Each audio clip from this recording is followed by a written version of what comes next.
Alkisah, di sebuah desa kecil di kaki Gunung Rinjani, hiduplah sepasang suami istri yang sangat miskin bernama Amak Genggeng dan Inak Genggeng. Walaupun hidup serba kekurangan, mereka adalah pasangan yang sangat setia dan saling menyayangi. Namun, takdir berkata lain. Setelah bertahun-tahun menikah, mereka belum juga dikaruniai seorang anak. Setiap hari, mereka berdoa tanpa lelah kepada Sang Pencipta, memohon agar diberikan keturunan untuk melengkapi kebahagiaan mereka. Suatu malam, Inak Genggeng bermimpi aneh. Dalam mimpinya, ia didatangi seorang pertapa tua berjubah putih yang memberinya sebutir telur sebesar buah kelapa. Pertapa itu berpesan, rawatlah telur ini dengan baik. Dari dalamnya akan lahir seorang anak yang akan membawa kebahagiaan, namun juga cobaan besar bagi kalian. Keesokan paginya, Inak Genggeng menceritakan mimpinya kepada sang suami. Anehnya, Amak Genggeng juga mengalami mimpi yang sama persis. Merasa ini adalah sebuah pertanda, mereka memutuskan untuk pergi ke hutan mencari telur seperti yang ada di dalam mimpi.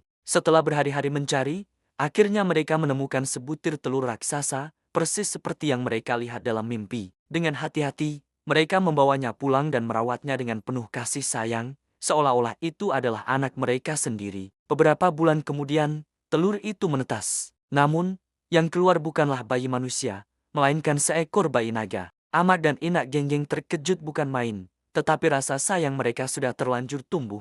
Mereka menamai naga kecil itu Golok dan merawatnya seperti anak kandung mereka sendiri. Golok tumbuh dengan cepat. Ia adalah naga yang baik hati dan sangat menyayangi kedua orang tua angkatnya. Ia sering membantu mereka mencari kayu bakar atau menjaga ladang dari hewan buas. Namun, seiring Golok tumbuh semakin besar, kebutuhannya akan makanan pun semakin banyak. Pendapatan Amak Genggeng sebagai petani miskin tidak lagi cukup untuk memberi makan Golok. Setiap hari, Golok merasa lapar dan mulai memakan ternak milik para tetangga. Awalnya, warga desa masih bisa memaklumi, tetapi lama-kelamaan mereka menjadi resah dan marah.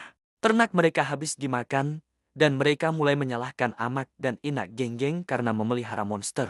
Suatu hari, kepala desa memanggil Amak Genggeng. Dengan berat hati, ia menyampaikan keluhan warga dan meminta Amak Genggeng untuk mengusir Golok dari desa. Hati Amak Genggeng hancur berkeping-keping. Bagaimana mungkin ia mengusir anak yang sangat ia sayangi? Malam itu, ia dan istrinya menangis semalaman, memikirkan nasib Golok. Akhirnya, dengan berat hati yang tak terkira, Amak Genggeng memutuskan untuk membawa Golok pergi jauh dari desa. Ia mengajak Golok ke puncak sebuah bukit tandus yang jauh dari pemukiman. "Golok, anakku," kata Amak Genggeng dengan suara bergetar, "maafkan ayah. Ayah dan ibu sangat menyayangimu, tapi kau tidak bisa lagi tinggal bersama kami. Kau harus hidup sendiri di sini." Golok, yang mengerti penderitaan orang tuanya, menatap mereka dengan mata yang berkaca-kaca. Ia mengangguk pelan, seolah mengerti bahwa ini adalah satu-satunya jalan. Dengan langkah berat, Amak Genggeng meninggalkan Golok sendirian di puncak bukit. Dari kejauhan, ia bisa mendengar rongan sedih Golok yang memanggil namanya. Hatinya serasa teriris.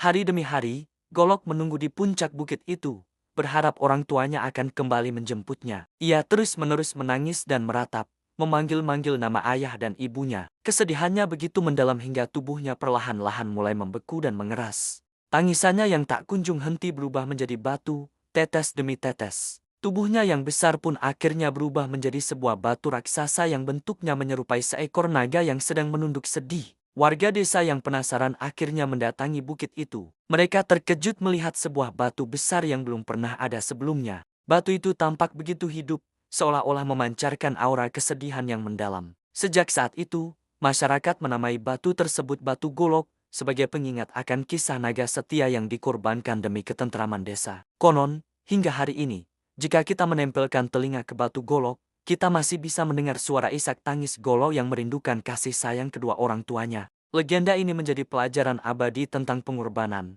kasih sayang tanpa syarat, dan kesedihan akibat perpisahan. Sebuah kisah yang terus hidup di hati masyarakat Lombok, diwariskan dari generasi ke generasi.